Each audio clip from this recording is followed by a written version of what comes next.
السلام علیکم۔ ایک دفعہ کا ذکر ہے، ایک بادشاہ تھا۔ اس کی ایک بیٹی تھی جس کا نام شہزادی ماریہ تھا۔ شہزادی ماریہ بہت ہی خوبصورت تھی۔ خوبصورت ہونے کے ساتھ ساتھ وہ بہت زیادہ خوبصورت بھی تھی۔ اس کا بس ایک ہی پسندیدہ مشغلہ تھا۔ وہ محل کے باغ میں جاتی، پھول پودے اگاتی، انہیں پانی دیتی، ان کا خیال رکھتی اور پھولوں سے بہت پیار کرتی۔ شہزادی ماریہ دن بھر سارا وقت باغ میں گزارتی۔ شاہی باغ میں دن گزرتے کچھ پتہ نہیں چلتا اسے۔ ملکہ شہزادی ماریہ کو ایک ہی بات سمجھاتی اور نصیحت کرتی، بیٹا، سورج غروب ہوتے ہی اور شام ڈھلتے ہی واپس محل میں آ جایا کرو۔ اس وقت کے بعد شاہی باغ میں رہنا بہت خطرناک ہے۔ ٹھیک ہے امی، آپ جیسا کہیں گی میں ویسا ہی کروں گی۔ شہزادی کی پھوپھی کی بیٹی تھی جس کا نام صبا تھا۔ صبا اور ماریہ ہم عمر تھیں اور دونوں آپس میں بہت اچھی سہیلیاں بھی تھیں۔ ان کا آپس میں ایک ساتھ بہت اچھا وقت گزرتا، دونوں کو ایک ساتھ خوب مزہ آتا۔ صبا بھی ماریہ کی طرح پھولوں کی اور باغ میں کھیلنے کی بہت بڑی شوقین تھی۔ جب وہ محل میں آتی تو ماریہ کے ساتھ شاہی باغ میں نکل جاتی اور وہیں پر دونوں سہیلیاں گھل مل کر وقت گزارتیں۔ ملکہ، کیا میں شہزادی ماریہ کو اپنے ساتھ باغیچے میں کھیلنے کے لیے لے جاؤں؟ ہاں، ضرور لے جاؤ، لیکن ایک بات کا خیال رکھنا، سورج ڈھلتے ہی محل میں واپس آ جانا۔ ٹھیک ہے، آپ کے حکم کی اطاعت ہوگی ملکہ۔ شہزادی ماریہ اور اس کی سہیلی صبا دونوں محل میں سے نکل کر شاہی باغ میں چلی گئیں۔ وہاں پر ان دونوں کا بہت ڈھیر سارا وقت گزرا اور بہت اچھا گزرا، ہنستے کھیلتے۔ شام ڈھلنے اور اندھیرا ہونے کی خبر ہی نہ ہوئی دونوں سہیلیوں کو۔ وہ دونوں اپنے کھیل میں بہت ہی مگن تھیں کہ اچانک وہاں سے ایک خوفناک صورت والے جن کا گزر ہوا۔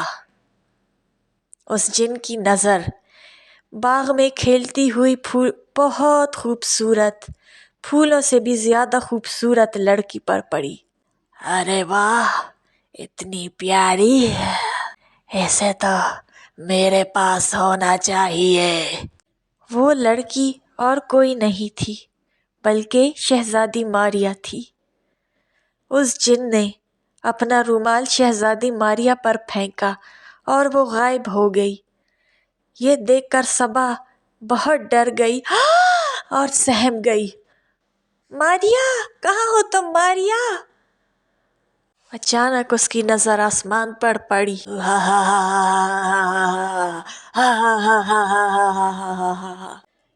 وہ ڈر کر فوراً سے محل کی طرف دوڑی اور محل میں جب صبا پہنچی تو ڈر کے مارے بہت زور زور سے تھر تھر کانپ رہی تھی۔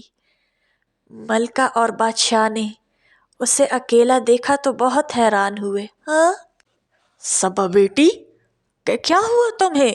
کیوں تم اتنا ڈری ہوئی ہو؟ اور ماریہ بیٹی کہاں ہے؟ ہم دونوں محل میں باہر باغ میں کھیل رہے تھے کہ اچانک ماریہ غائب ہو گئی۔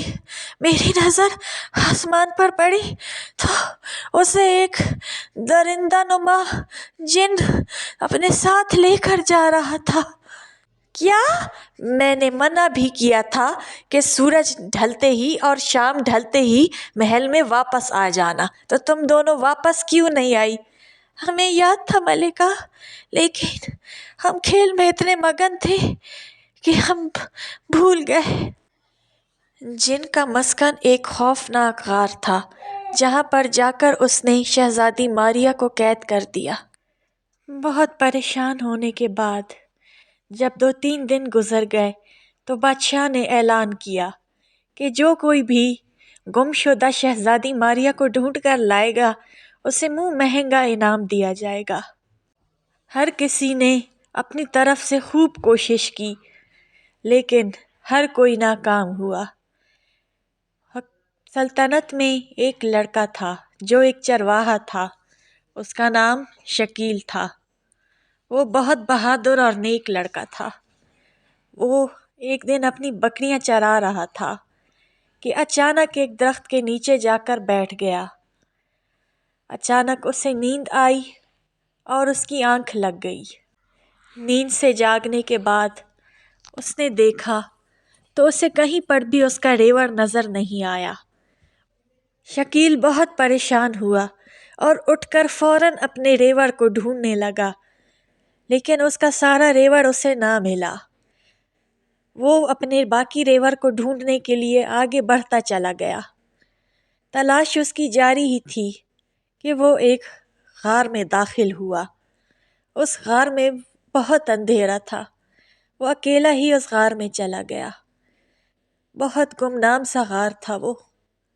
اس غار میں آگے جا کر اس نے دیکھا کہ سخت زنجیروں میں ایک لڑکی جکڑ کر باندھی ہوئی ہے۔ چرواہے شکیل نے اس سے پوچھا، کون ہو تم اور یہاں کیسے آئی ہو؟ میں اس ملک کی شہزادی ہوں۔ میں اپنی سہیلی کے ساتھ باغ میں کھیل رہی تھی کہ مجھے ایک جن اغوا کر کے یہاں لے آیا اور قید کر دیا۔ مجھے یہاں سے نکالو، یہ وقت باتوں کا نہیں ہے۔ شکیل نے اسے زنجیروں سے باہر نکالا اور اسے لے کر غار سے باہر نکلنے لگا۔ جیسے ہی دونوں غار سے باہر نکلے تو شہزادی ماریا کی نظر غار کے باہر لگے ہوئے پھولوں پر پڑی۔ ارے کتنا پیارا پھول ہے! شہزادی نے فوراً سے وہ پھول توڑ لیا۔ چلو اب چلتے ہیں۔ جیسے ہی شہزادی اور شکیل نے قدم آگے بڑھایا، جن وہاں پر نمودار ہو گیا۔ جن نے جب شہزادی کے ہاتھ میں پھول دیکھا تو شہزادی کے آگے جھک کر بیٹھ گیا اور التجا کرنے لگا کہ اس پھول کو چھوڑ دو۔ شہزادی سمجھ گئی کہ اس پھول سے میں اس جن کی کوئی نہ کوئی خاص بات ضرور وابستہ ہے۔ پھر شہزادی کو اچانک خیال آیا، کیا پتہ اس پھول میں اس جن کی جان ہو۔ شہزادی نے آہستہ آہستہ سے اس پھول کی ساری پنکھڑیاں کو ایک ایک کر کے توڑنا شروع کیا۔ جیسے ہی ساری پنکھڑیاں گر گئیں تو ایک دھواں نمودار ہوا اور جن غائب ہو گیا۔ واقعی میں اس پھول میں جن کی جان تھی۔ شہزادی اور شکیل وہاں سے محل واپس لوٹ آئے۔ بادشاہ نے شکیل کو بہت ساری دولت دی اور اس طرح شہزادی بھی اپنے گھر والوں کے پاس لوٹ گئی اور اس نے آئندہ محل سے زیادہ دیر تک باغ میں دور رہنے سے توبہ کر لی۔